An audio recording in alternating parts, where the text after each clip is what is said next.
안녕하세요. 여러분, 오늘은 올해 75된 늙은이가 꼭 하고 싶은 이야기가 있어서 편하게 차 한 잔 앞에 두고 이야기 나누듯 말씀드리려 합니다.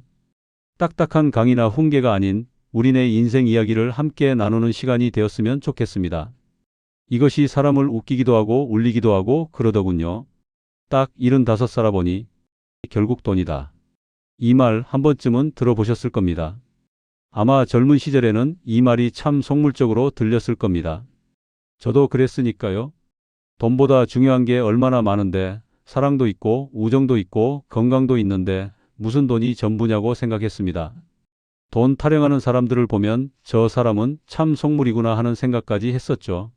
그런데 60을 넘기고 나니까 알겠더라고요. 돈이 전부는 아니지만 돈이 없으면 아무것도 지킬 수 없다는 걸요. 사랑하는 사람들과의 관계도, 스스로의 존엄도, 건강도, 심지어 마지막 순간의 선택권까지도 결국 돈이 있어야 가능하다는 현실을 뼈저리게 느끼게 됩니다. 오늘은 그 이야기를 하려 합니다. 제 주변에서 실제로 겪은 일들, 만났던 분들의 이야기를 통해서요. 어쩌면 조금 무거운 이야기일 수 있습니다. 하지만 우리가 외면할 수 없는, 반드시 마주해야 하는 현실이기도 합니다. 여러분과 함께 조용히 진솔하게 우리네 인생 이야기를 나눠보려고 합니다. 나이 들면서 꼭 돈이 있어야 하는 이유와 돈이 없으면 벌어지는 비참한 이유 5가지를 이야기하려 합니다.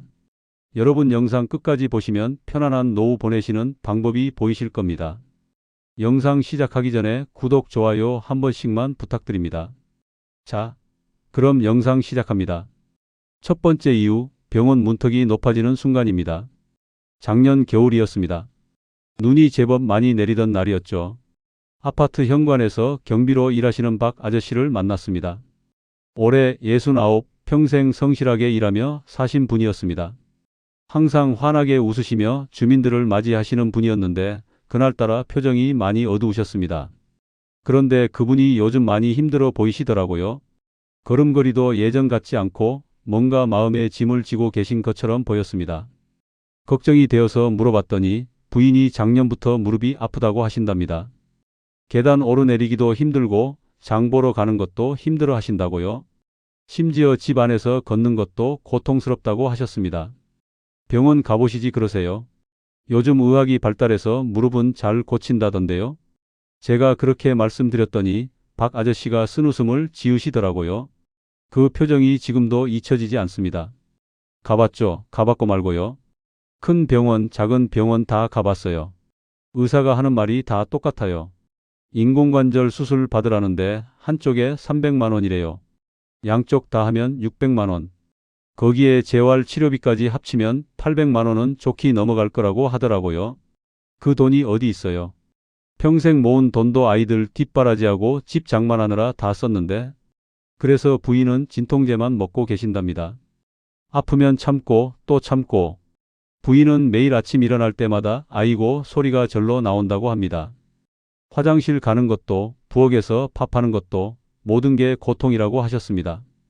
그런 부인을 보는 박 아저씨의 마음은 또 얼마나 아프겠습니까? 여러분은 어떠세요? 아픈 데가 있는데 돈 때문에 병원 가는 걸 미뤄본 적 있으신가요? 통증을 참으면서 좀 이따 나아지겠지 하고 스스로를 위로해 본 적 있으신가요? 박 아저씨는 계속해서 말씀하시더라고요. 젊을 때는 몰랐어요. 병원비가 이렇게 무서운 줄. 그때는 감기 걸려도 그냥 약국 가서 약 사 먹으면 됐잖아요. 배 아파도 소화제 먹으면 나았고, 좀 심하면 동네 병원 가서 주사 한 대 맞으면 그만이었어요. 그런데 이제는 달라요. 무릎, 허리, 어깨, 여기저기 안 아픈 데가 없는데 전부 수술이나 장기 치료 받으려면 돈이 수백만 원씩 들어요. 실비보험? 그것도 나이 들면서 보험료가 올라서 몇 년 전에 끊었어요.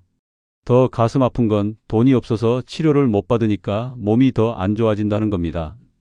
무릎이 아프니까 제대로 걷지 못하고 잘 못 걷으니까 근육이 빠지고 근육이 빠지니까 더 아프고 악순환이 계속되는 거죠. 그러다 보면 다른 곳까지 망가지기 시작합니다. 무릎이 아파서 한쪽으로 기울어져 걷다 보면 허리도 아프고 허리가 아프면 어깨도 결리고 몸이라는 게 한 군데가 아프면 연쇄적으로 망가지는 거더라고요. 돈만 있었다면 처음에 제대로 치료받았을 텐데 그랬으면 마누라가 지금처럼 고생하지 않았을 거예요. 초기에 치료했으면 비용도 덜 들었을 텐데 이렇게 미루다 보니까 이제는 큰 수술밖에 방법이 없다고 하네요. 돈이 없어서 치료를 못 하는데 치료를 안 하니까 더 큰 돈이 드는 상황이 돼버렸어요. 박 아저씨의 이야기를 듣고 나서 며칠 동안 마음이 무거웠습니다. 우리 사회가, 아니 인생이라는 게 이렇게 잔인할 수 있구나 하는 생각이 들었습니다. 평생 성실하게 살아온 사람이 나이가 들었다는 이유만으로 아픈 것조차 제대로 치료받지 못하는 현실이요. 이게 첫 번째입니다. 나이 들면 병원비가 만만치 않습니다. 돈이 있어야 아플 때 제대로 치료받을 수 있습니다. 건강보험이 있다고는 하지만 비급여 항목이 많고 본인 부담금도 만만치 않습니다. 특히 수술이나 장기 치료가 필요한 경우에는 수백만 원이 순식간에 들어갑니다. 그리고 그 돈이 없으면 우리는 그저 아픔을 참으며 살아가야 합니다. 두 번째입니다. 자식 앞에서 작아지는 마음입니다. 며칠 전에 동네 슈퍼에서 김 여사님을 만났습니다. 65 정도 되셨을까요? 항상 단정하게 옷을 입고 다니시는, 자존심이 강해 보이시는 분이었습니다. 그날도 혼자 장을 보고 계시는데 카트에 담긴 게 라면 몇 개, 계란 한 판, 김치 한 통이 전부더라고요. 예전에 보면 이것저것 많이 사시던 분인데 이상하다 싶어서 말을 걸었습니다. 요새 입맛이 없으세요? 장을 별로 안 보시네요. 물어봤더니 아니라고 하시더군요. 그냥 혼자 먹는 거라 대충 때우신다고요. 아들 며느리랑 손주들은 옆 동네에 사는데 요즘 잘 못 본다고 하세요. 차로 30분이면 갈 수 있는 거리인데도요. 명절 때나 뵙죠, 뭐. 애들 바쁘니까. 요즘 젊은 사람들 얼마나 바빠요. 일도 해야 하고 애들 학원도 데려다 줘야 하고. 그렇게 말씀하시는데 뭔가 숨기고 계신 것 같은 느낌이 들었습니다. 좀 더 이야기를 나누다 보니 사실은 아드님이 안 오시는 게 아니라 김 여사님이 오지 말라고 하신 거더라고요. 정확히는 자주 만나지 말자고 넌지시 말씀하신 거였습니다. 갈 때마다 손주들 용돈 줘야 하고 애들 밥 사줘야 하고 그러잖아요. 한번 나가면 10만 원은 훌쩍 넘어요. 요즘 물가가 얼마나 올랐어요. 밥 한 끼 먹어도 1인당 2만 원씩 하고 손주들 둘인데 용돈도 줘야 하고 거기다 뭐 사달라고 하면 못 사준다고 할 수도 없고 연금 받는 거로는 빠듯해서요. 한 달에 60만 원 받는데 집세 30만 원 내고 나면 30만 원으로 살아야 해요. 거기서 병원비, 약값 빼고 나면 진짜 남는 게 없어요. 더 속상한 건 손주들 생일이나 입학식 같은 날이래요.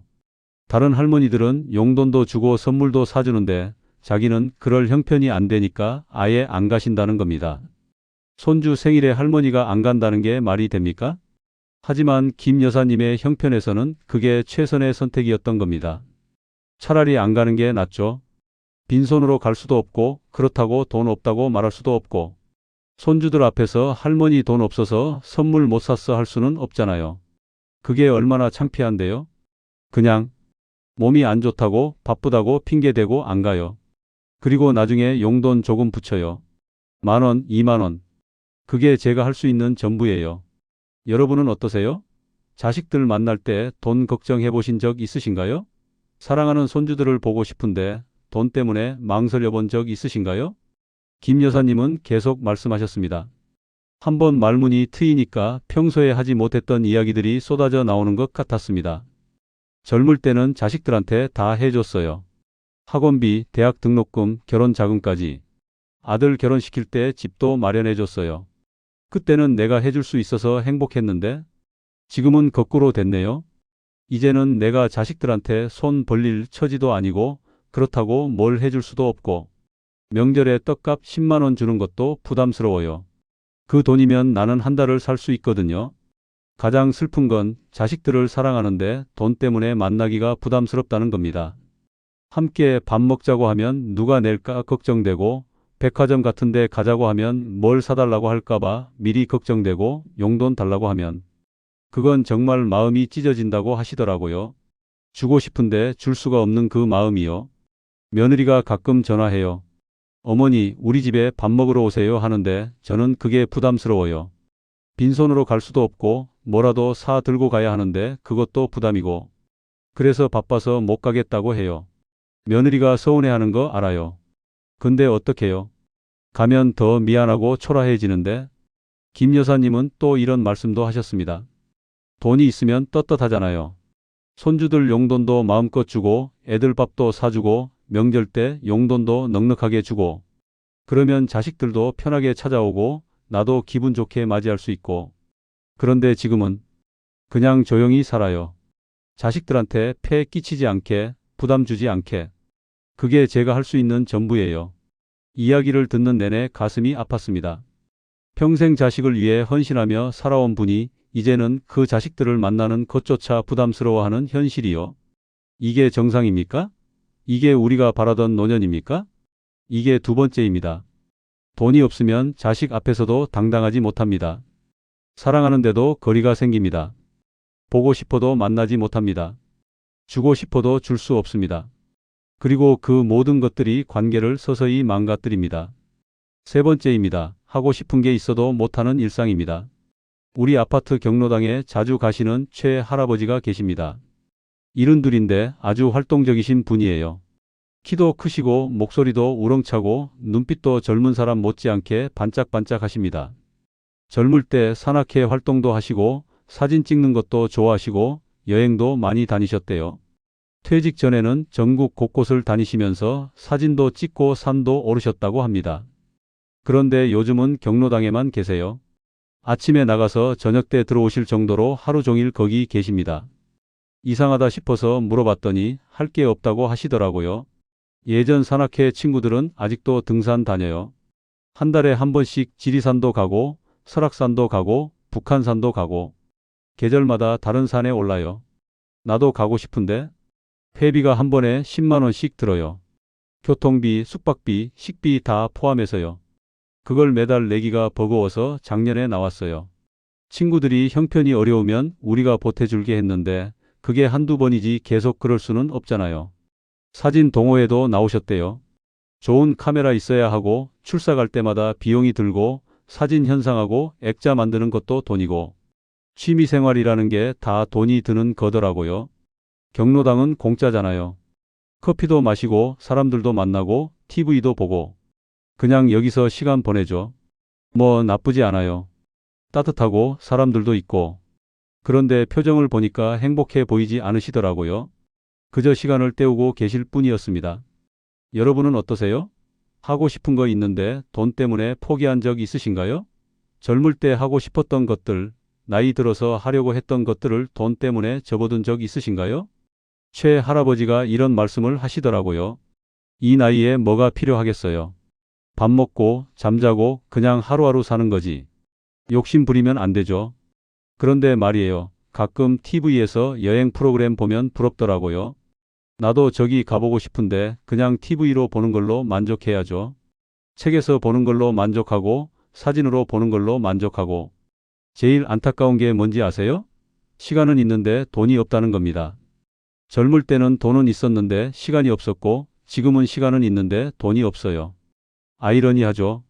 인생이 이렇게 비꼬는 거예요. 퇴직할 때 생각했어요.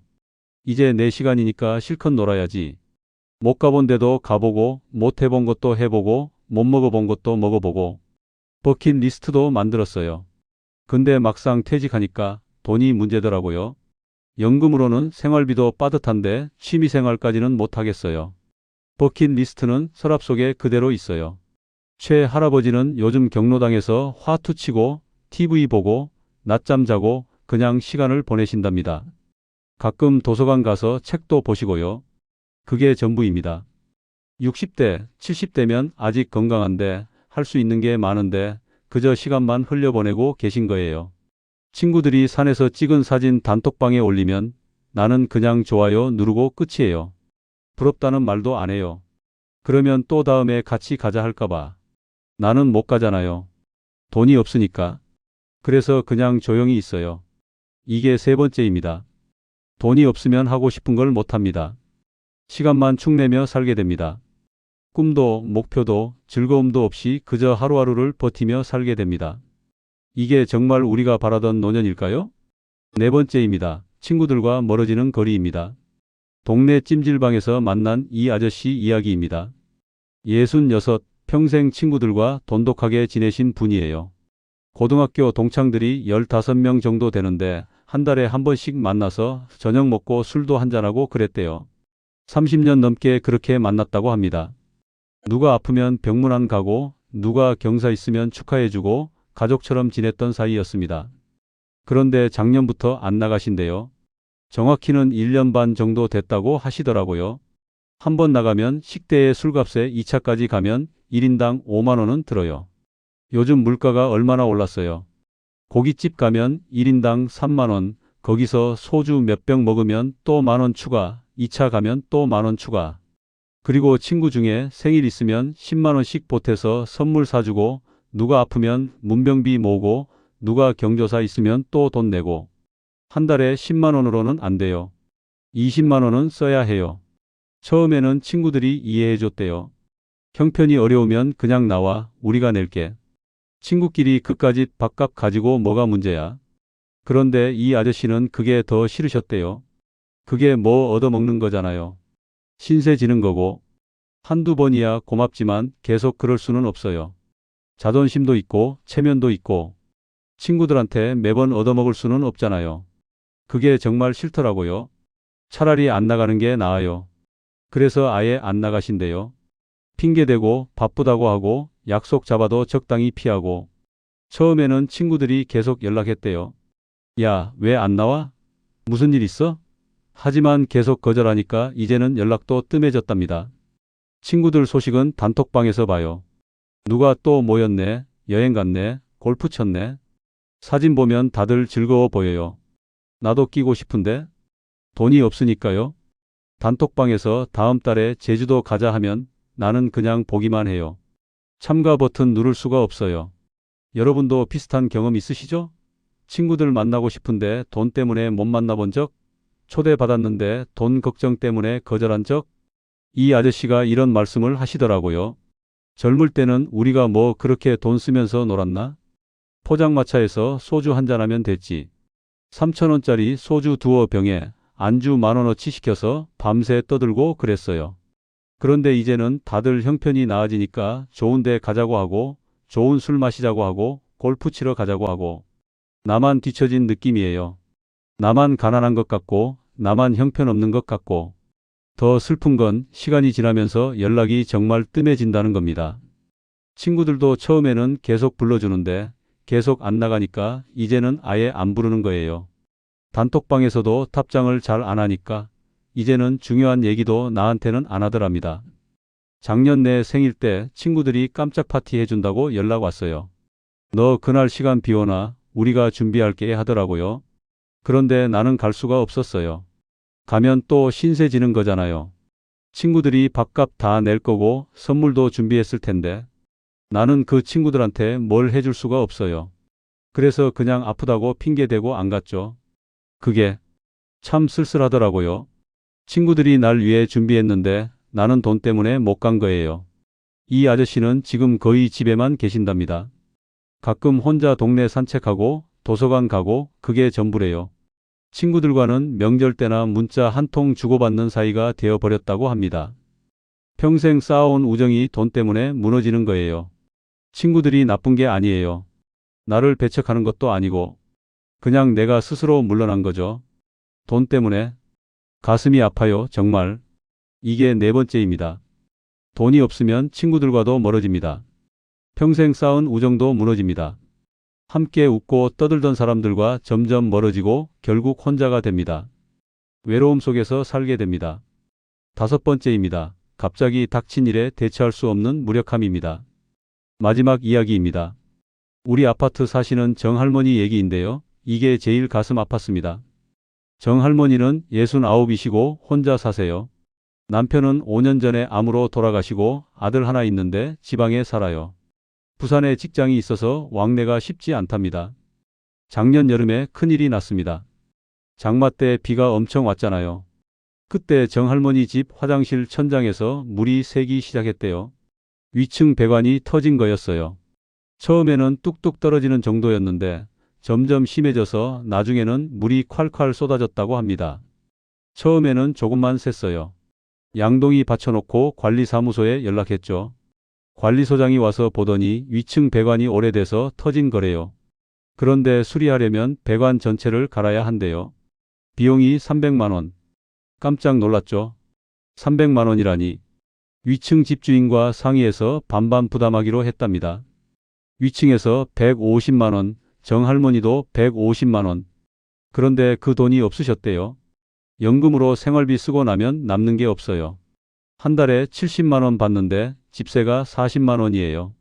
남은 30만 원으로 밥 먹고 전기세 내고 전화비 내고 병원 가고 약 사고 그래요. 저축? 그런 거 할 여유가 없죠. 그냥 그달그달 사는 거예요. 통장에 돈이 얼마 있겠어요. 결국 아들한테 손 벌렸대요. 전화하는 게 얼마나 힘들었는지 모른답니다. 1시간 동안 전화기만 붙들고 있었다고 하세요. 아들도 형편이 넉넉지 않은 걸 아니까요. 애들 학원비에, 아파트 대출에, 생활비에. 그런 아들한테 150만 원을 달라고 하는 게 얼마나 미안했겠어요. 전화했을 때 애 목소리가 좀 힘들어 보이더라고요. 엄마 무슨 일이에요? 해서 사정 얘기했더니 한숨 쉬는 소리가 들렸어요. 알겠어요. 보내드릴게요 하는데 가슴이 찢어지는 것 같았어요. 애가 자기도 대출 있는데 어떻게 돈을 보냈는지 받고 나서 혼자 울었어요. 여러분도 그런 경험 있으시죠? 갑자기 돈 들어갈 일 생겼을 때 막막했던 거? 어디서 구해야 할지, 누구한테 손 벌려야 할지 막막했던 순간? 정할머니가 이런 말씀을 하시더라고요. 나이 들면 예상 못한 일이 자꾸 생겨요.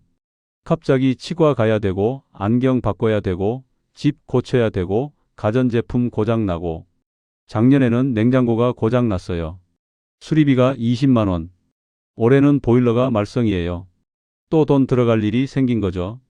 젊을 때는 일해서 벌면 됐는데 이제는 벌 수도 없잖아요. 그냥 쓰기만 하는 거예요. 나가기만 하고 들어오지 않아요. 가장 무서운 게 뭔지 아세요? 노년에는 버퍼가 없다는 겁니다. 젊을 때는 갑자기 돈 들어갈 일 생겨도 좀 버티면 돼요. 일해서 벌고 빚 내면 갚을 수 있고 시간이 있으니까요. 그런데 노년에는 그게 안 돼요. 수입이 고정되어 있고 더 벌 방법도 없고 빚을 내도 갚을 능력이 없으니까요. 요즘도 걱정이에요. 또 뭐가 고장 날까? 또 어디가 아플까? 또 무슨 일이 생길까? 돈이 없으니까 늘 불안해요. TV 보다가도 저건 얼마지? 하고 걱정하고 아프다가도 병원 가면 얼마나 들지? 걱정하고. 그게 제일 힘들어요. 매일매일이 불안해요. 정할머니는 요즘 최대한 아끼며 사신답니다. 전기도 아껴 쓰고 물도 아껴 쓰고 밥도 최대한 간단히 해 드시고 그렇게 조금씩 모아서 통장에 쌓아두는 게 목표래요. 혹시라도 또 무슨 일이 생길까 봐요. 이게 사는 건가 싶어요. 매일 돈 걱정하고 불안해하고 젊을 때는 이렇게 살 줄 몰랐어요. 나이 들면 여유롭게 살 줄 알았는데 실제로는 더 불안하고 더 조심스러워요. 돈이 없으니까요. 이게 5번째입니다. 돈이 없으면 예상치 못한 일에 대처할 수 없습니다. 늘 불안하게 살게 됩니다. 매일매일이 두렵고 내일이 걱정됩니다. 이게 우리가 평생 일해서 맞이한 노년의 모습입니다. 왜 이렇게 됐을까? 여기까지 5가지 이야기를 나눴습니다. 병원비 걱정, 자식 앞에서 작아지는 마음, 하고 싶은 걸 못하는 답답함, 친구들과 멀어지는 외로움, 갑자기 닥친 일 앞에서의 무력함. 다 돈 때문입니다. 그런데 왜 이렇게 됐을까요? 이 분들이 게으른 사람들이었을까요? 아닙니다. 다들 평생 성실하게 일하며 사신 분들입니다. 그럼 낭비를 심하게 했을까요? 그것도 아닙니다. 오히려 아껴 쓰며 살아온 분들입니다. 문제는 우리 사회의 구조였습니다. 평생 일해도 노후를 준비할 여유가 없는 구조. 자식 뒷바라지하고 나면 남는 게 없는 구조. 집 한 채 장만하고 나면 저축할 돈이 없는 구조. 그렇게 살다가 나이 들면 연금만으로는 턱없이 부족한 현실에 직면하게 됩니다. 건강보험이 있다고는 하지만 비급여 항목이 너무 많습니다. 정작 아플 때 필요한 치료들은 보험이 안 됩니다. 연금이 있다고는 하지만 물가 상승을 따라가지 못합니다. 복지제도가 있다고는 하지만 까다로운 조건들 때문에 정작 필요한 사람들은 혜택을 못 받습니다. 이게 우리의 현실입니다. 평생 성실하게 일해도 노년에는 가난해지는 사회. 자식 잘 키워도 자식 앞에서 당당하지 못한 부모. 건강하게 살아도 아플 때 제대로 치료받지 못하는 현실. 이제 우리가 할 수 있는 것들 이야기해 보겠습니다. 하지만 여기서 절망하고 끝낼 수는 없습니다. 지금부터라도 할 수 있는 일들이 있습니다. 늦었다고 포기하면 정말 늦습니다. 지금이라도 시작하면 적어도 지금보다는 나아질 수 있습니다. 첫째, 지금이라도 모으세요. 이제 와서 뭘 모아요? 하실 수 있습니다. 60, 70에 무슨 돈을 모으냐고요? 하지만 늦었다고 생각할 때가 가장 빠른 때입니다. 한 달에 3만 원이라도 5만 원이라도 따로 떼어 놓으세요. 계산해 볼까요? 한 달에 3만 원이면 1년에 36만 원입니다. 5년이면 180만 원, 10년이면 360만 원입니다. 한 달에 5만 원이면 1년에 60만 원, 5년이면 300만 원, 10년이면 600만 원입니다. 그게 뭐가 돼요? 하실 수 있지만 없는 것보다는 훨씬 낫습니다. 갑자기 돈 들어갈 일 생겼을 때 300만 원 있는 것과 없는 것은 하늘과 땅 차이입니다. 병원에 가야 할 때, 집을 수리해야 할 때 그 돈이 있으면 자식한테 손 벌리지 않아도 됩니다. 제 이웃 중에 한 분은 65살부터 매달 5만 원씩 모으셨대요. 이제는 큰 돈 못 모으니까 그냥 장례비 정도만 준비하자 하시면서요. 처음에는 3만 원부터 시작하셨는데 익숙해지니까 5만 원도 가능하더래요. 지금 70인데 300만 원 모였답니다. 그분은 그게 마음의 위안이 된대요. 적어도 내가 죽을 때 애들한테 짐 안 될 돈은 있구나 하시면서요. 어떻게 모을까요? 통장을 따로 만드세요. 비상금 통장 또는 예비 통장이라고 이름 붙이고 매달 일정 금액을 자동이체로 넣으세요. 그리고 그 통장은 정말 급할 때만 쓰세요. 습관처럼 쓰다 보면 이게 모입니다. 둘째, 쓰지 않아도 될 돈은 아끼세요. 우리는 습관적으로 돈을 씁니다. 매일 커피 한 잔 3,000원. 한 달이면 9만 원입니다. 1년이면 108만 원이에요. 담배 피우시는 분들 하루 한 갑이면 4,500원, 한 달이면 13만 5천 원, 1년이면 162만 원입니다. 그 돈 아껴서 뭐 해요? 하실 수 있지만 그 돈이 모이면 됩니다. 커피값 절약하면 한 달에 9만 원, 1년이면 108만 원. 담배 끊으면 한 달에 13만 5천 원, 1년이면 162만 원입니다.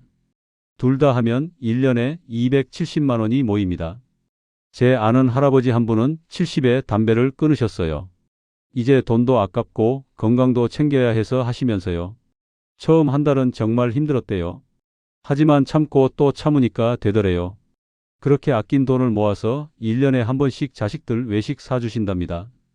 손주들도 데리고 가서 고기도 사주고 용돈도 주시고 담배 끊은 게 이래서 좋다고 하시더라고요.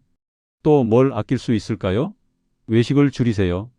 한 달에 4번 외식하던 걸 2번으로 줄이면 한 번에 만 원씩만 쳐도 한 달에 2만 원, 1년에 24만 원이 아껴집니다. 택시 타던 걸 버스로 바꾸세요. 한 달에 몇 번만 바꿔도 몇만 원씩 아낍니다. 하지만 무조건 아끼라는 게 아닙니다. 필요한 곳에는 쓰세요. 건강검진, 약, 영양제 이런 건 아끼면 안 됩니다. 나중에 더 큰 병원비로 돌아옵니다. 아껴야 할 곳과 써야 할 곳을 구분하는 지혜가 필요합니다. 셋째, 국가지원 제도를 알아보세요. 생각보다 많은 지원 제도가 있습니다. 기초연금, 노인 일자리, 의료비 지원, 주거 지원, 에너지 바우처, 통신비 감면. 모르면 못 받습니다. 아는 게 힘입니다. 동주민센터나 구청에 가서 물어보세요. 제가 받을 수 있는 혜택이 뭐가 있나요? 부끄러운 거 아닙니다. 우리가 평생 세금 냈잖아요. 받을 권리가 있는 겁니다. 당당하게 물어보고 신청하세요. 기초연금은 만 65세 이상이면 신청할 수 있습니다. 소득과 재산에 따라 최대 30만 원 이상 받을 수 있어요. 노인 일자리 사업도 있습니다. 만 60세 이상이면 신청할 수 있고 한 달에 20만 원에서 50만 원 정도 받을 수 있습니다. 의료비 지원도 있습니다. 저소득층이면 병원비의 일부를 지원받을 수 있어요.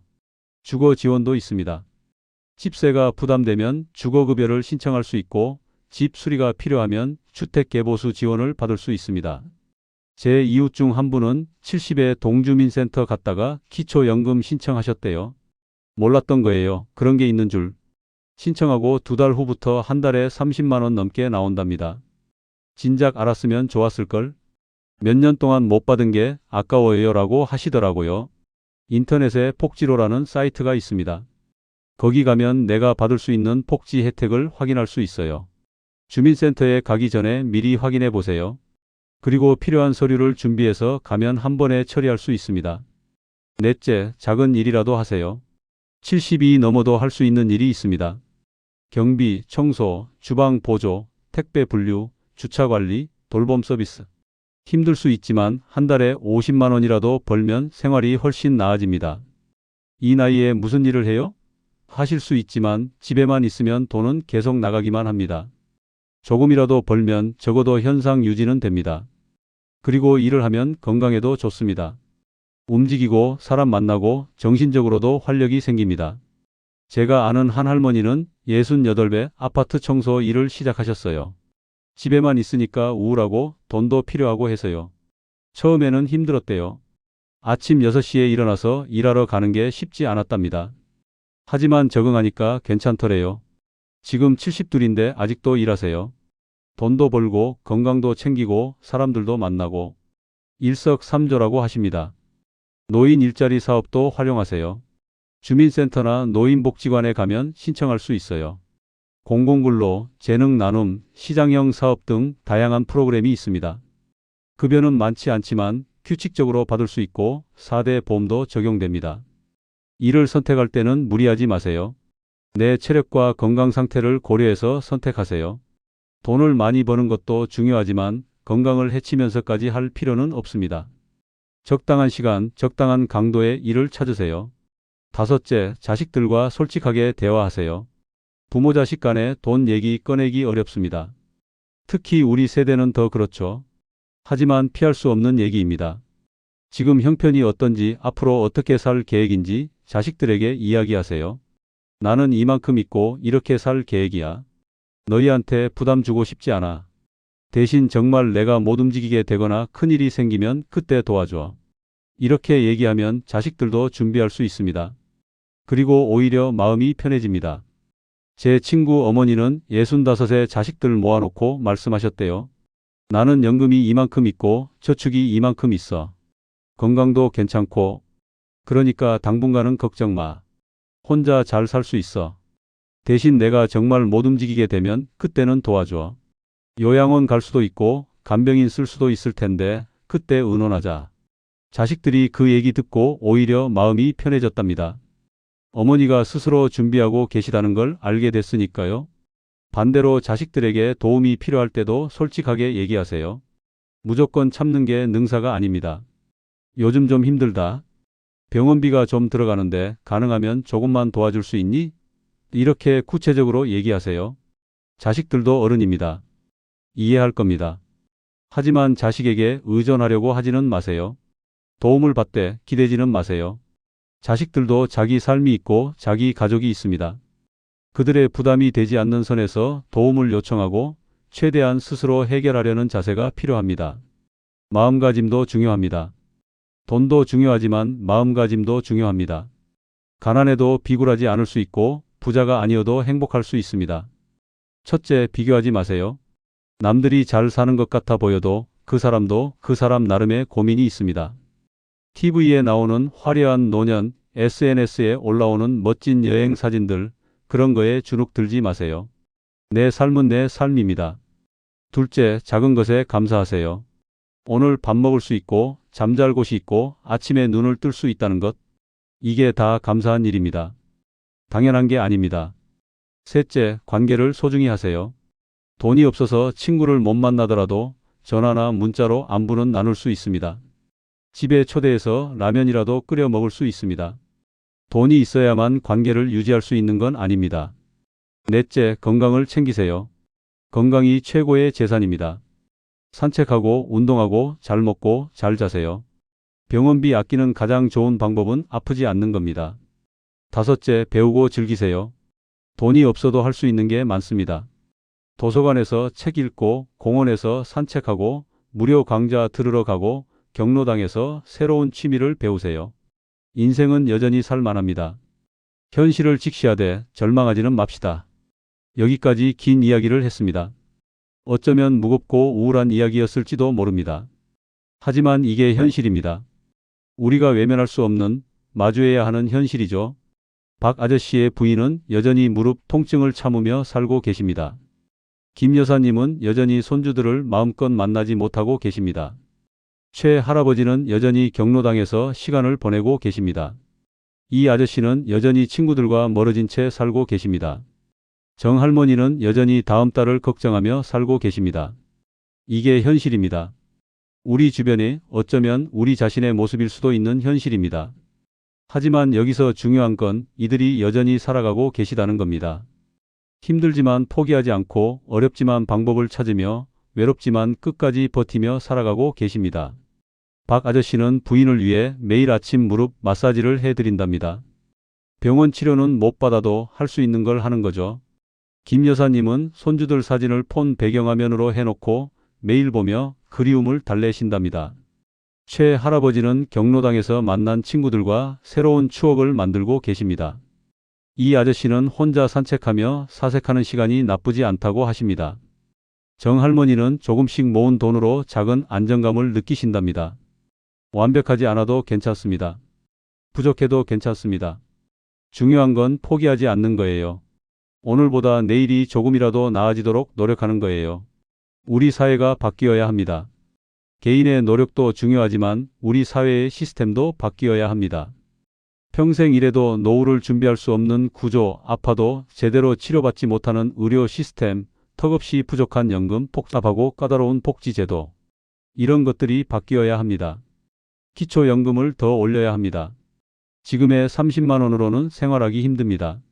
최소한 50만 원, 60만 원은 되어야 기본 생활이 가능합니다. 의료비 지원을 확대해야 합니다. 비급여 항목을 줄이고 본인 부담금 상한액을 낮춰야 합니다. 특히 노인들이 자주 받는 치료들, 무릎 수술, 백내장 수술, 틀니 같은 것들은 보험 적용을 확대해야 합니다. 주거 지원도 강화해야 합니다. 노인들이 안정적으로 살 수 있는 저렴한 주택을 더 많이 공급해야 합니다. 월세 부담을 줄일 수 있는 정책이 필요합니다. 노인 일자리도 더 늘려야 합니다. 그리고 단순히 일자리 수만 늘릴 게 아니라 질 좋은 일자리, 노인들이 존중받으며 일할 수 있는 일자리를 만들어야 합니다. 복지 제도를 간소화해야 합니다. 지금은 너무 복잡해서 정작 필요한 사람들이 신청조차 못합니다. 서류도 간소화하고 절차도 단순화하고 홍보도 적극적으로 해야 합니다. 모르면 못 받는 게 아니라 자동으로 찾아서 알려주는 시스템이 필요합니다. 하지만 이런 변화는 하루아침에 일어나지 않습니다.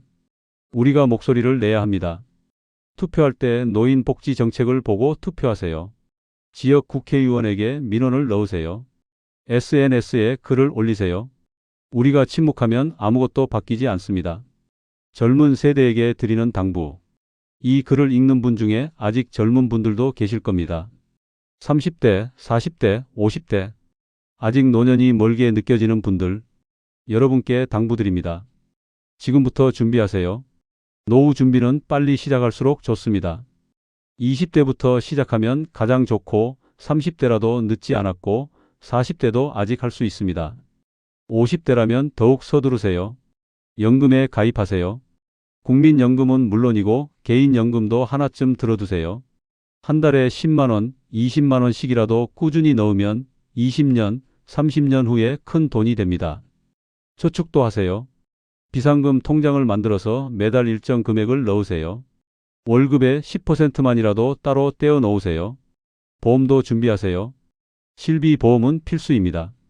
나이 들어서 가입하려면 보험료가 비싸거나 가입 자체가 안 됩니다. 젊을 때 미리 가입하세요. 암보험, 종신보험도 여유가 되면 가입하세요. 건강을 챙기세요. 지금의 건강이 미래의 자산입니다. 담배 끊으세요. 술 줄이세요. 운동하세요. 잘 먹고 잘 자세요. 건강검진 빠짐없이 받으세요. 작은 질병을 초기에 발견하면 치료비도 적게 들고 완치도 쉽습니다. 부모님을 돌아보세요. 부모님의 노후 준비가 어떤지 한 번쯤 물어보세요. 혹시 어려움은 없는지, 필요한 건 없는지. 그리고 가능하다면 조금씩이라도 도와드리세요. 한 달에 10만 원이라도 보태드리면 부모님께는 큰 도움이 됩니다. 하지만 무리하지는 마세요. 자신의 노후 준비를 희생하면서까지 부모를 도울 필요는 없습니다. 비행기 안전수칙 기억하시죠? 산소 마스크가 떨어지면 자신이 먼저 쓰고 다른 사람을 도우라고 합니다. 노후 준비도 마찬가지입니다. 내가 먼저 준비하고 그 다음에 부모를 도와야 합니다. 이미 노년인 분들께 이미 60, 70을 넘기신 분들도 계실 겁니다. 이제 와서 뭘 어떻게 하냐고 생각하실 수도 있습니다. 하지만 포기하지 마세요. 지금부터라도 할 수 있는 게 있습니다. 한 달에 10,000원이라도 모으세요. 1년이면 12만 원입니다. 작은 돈 같지만 없는 것보다는 훨씬 낫습니다. 불필요한 지출을 줄이세요. 습관적으로 사던 것, 꼭 필요하지 않은 것, 그런 거 하나씩 줄여가세요. 복지 혜택을 알아보세요. 내일이라도 주민센터 가서 물어보세요. 제가 받을 수 있는 게 뭐가 있나요? 부끄러워하지 마세요. 당신의 권리입니다. 일할 수 있으면 일하세요. 작은 일이라도 시간제라도 몸이 허락하는 한 일하세요. 돈도 벌고 건강도 챙기고 사람도 만나고 좋은 일입니다. 자식들과 대화하세요. 솔직하게 얘기하세요. 숨기려고 하지 말고 창피해하지도 말고 있는 그대로 얘기하세요. 자식들도 어른입니다. 이해할 겁니다. 그리고 가장 중요한 것, 자존감을 잃지 마세요. 돈이 없다고 해서 당신의 가치가 떨어지는 건 아닙니다. 평생 일하며 살아온 것, 자식 키운 것, 이 사회에 기여한 것, 그 모든 게 당신의 가치입니다. 당당하세요. 마무리하며 긴 이야기 들어주셔서 감사합니다. 처음부터 여기까지 함께 해주셔서 고맙습니다. 결국 돈이다. 이 말 이제는 어떻게 들리시나요? 젊을 때는 이 말이 차갑게 느껴졌습니다. 속물적이고 세속적이고 천박하게 들렸습니다. 하지만 나이가 들수록 이게 현실이라는 걸 인정하게 됩니다. 돈이 전부는 아니지만 돈이 없으면 아무것도 지킬 수 없습니다. 건강도, 존엄도, 관계도, 자유도, 마지막 순간의 선택권도 다 돈이 있어야 가능합니다. 이건 슬픈 현실이지만 부정할 수 없는 사실입니다. 그래서 지금이라도 준비해야 합니다. 늦었다고 생각하지 마세요. 지금이 가장 빠른 때입니다. 오늘이 내 인생에서 가장 젊은 날입니다. 한 달에 3만 원이라도 모으고 불필요한 지출은 줄이고 받을 수 있는 혜택은 챙기고 할 수 있는 일은 하세요. 그리고 자식들과도 솔직하게 대화하세요. 건강도 챙기고 관계도 소중히 하고 배우고 즐기세요. 그렇게 하면 적어도 무력하게 당하지는 않습니다. 적어도 기본적인 존엄은 지킬 수 있습니다. 적어도 자식들 앞에서 떳떳할 수 있습니다. 적어도 친구들과 관계를 유지할 수 있습니다. 적어도 갑자기 닥친 일에 대처할 수 있습니다. 완벽하지 않아도 괜찮습니다. 부족해도 괜찮습니다. 중요한 건 노력하는 겁니다. 포기하지 않는 겁니다. 오늘보다 내일이 조금이라도 나아지도록 발버둥 치는 겁니다. 그게 바로 인생입니다. 완벽한 사람은 없습니다. 모든 걸 다 준비한 사람도 없습니다. 우리는 다 부족한 채로, 불완전한 채로 그래도 최선을 다하며 살아갑니다. 박 아저씨도, 김 여사님도, 최 할아버지도, 이 아저씨도, 정 할머니도 모두 힘들지만 포기하지 않고 살아가고 계십니다. 여러분도 할 수 있습니다. 우리 모두 할 수 있습니다. 마지막 당부. 오늘 이 글을 읽으신 후에 한 가지만 실천해 보세요. 딱 한 가지만요. 통장을 하나 만들어서 10,000원을 넣든지 담배 한 갑을 덜 사든지 주민센터에 전화해서 혜택을 물어보든지 자식에게 전화해서 솔직하게 대화하든지 뭐든 좋습니다. 딱 한 가지만 실천해 보세요. 그리고 그게 습관이 되게 하세요. 한 달에 한 번 매주 매일 작은 실천이 모여서 큰 변화가 됩니다. 10,000원씩 모으면 1년에 12만 원, 10년이면 120만 원입니다. 담배 한 갑씩 줄이면 1년에 160만 원, 10년이면 1,600만 원입니다. 작다고 무시하지 마세요. 티끌 모아 태산입니다. 옛말이 다 이유가 있습니다. 그리고 기억하세요. 당신은 혼자가 아닙니다. 같은 고민을 하는 사람들이 수백만 명입니다. 같은 어려움을 겪는 사람들이 주변에 있습니다. 서로 도우며 살아가세요. 정보도 나누고 위로도 나누고 힘도 나누세요. 경로당에 가면 비슷한 처지의 사람들이 있습니다. 복지관에 가면 도움을 주는 사람들이 있습니다. 주민센터에 가면 상담해 주는 직원들이 있습니다. 혼자 끙끙 앓지 말고 밖으로 나가세요. 사람들을 만나세요. 도움을 요청하세요. 그리고 희망을 잃지 마세요. 힘들어도 어려워도 부족해도 내일은 오늘보다 나을 수 있습니다. 우리가 노력하면 우리가 포기하지 않으면 반드시 나아집니다. 진심으로. 여러분, 아직 늦지 않았습니다. 정말입니다. 지금이라도 시작하면 됩니다. 60이든 70이든 80이든 살아있는 한 늦은 게 아닙니다. 내일이 있는 한 기회가 있습니다. 숨 쉬는 한 가능성이 있습니다. 오늘부터, 지금부터 시작하세요. 작은 것부터 하나씩, 천천히, 꾸준히. 그렇게 하다 보면 1년 후에는 분명 지금보다 나아져 있을 겁니다. 5년 후에는 더 나아져 있을 겁니다. 그리고 그때 가서 뒤돌아보면 그때 시작하길 잘했다고 생각하게 될 겁니다. 그때 포기하지 않길 잘했다고 느끼게 될 겁니다. 여러분의 노년이 조금이라도 더 편안하고 행복하기를, 오늘 이 이야기를 나눈 의미가 있기를 진심으로 바랍니다. 당신은 소중한 사람입니다. 평생 일하며 살아온 것, 자식 키운 것, 이 사회에 기여한 것, 그 모든 게 존중받아야 합니다. 돈이 없다고 해서, 나이가 들었다고 해서 당신의 가치가 줄어드는 건 아닙니다. 당당하게 사세요. 떳떳하게 사세요. 그리고 행복하세요. 작은 행복이라도 찾으세요. 따뜻한 햇살, 맛있는 밥 한 끼, 정겨운 인사 한마디. 그런 작은 것들이 모여서 행복이 됩니다. 긴 시간 함께 해주셔서 감사합니다. 이 글이 누군가에게는 위로가 되고, 누군가에게는 동기부여가 되고, 누군가에게는 실질적인 도움이 되기를 바랍니다. 여러분, 오늘도 건강하세요. 내일도 건강하세요. 그리고 행복하세요. 감사합니다.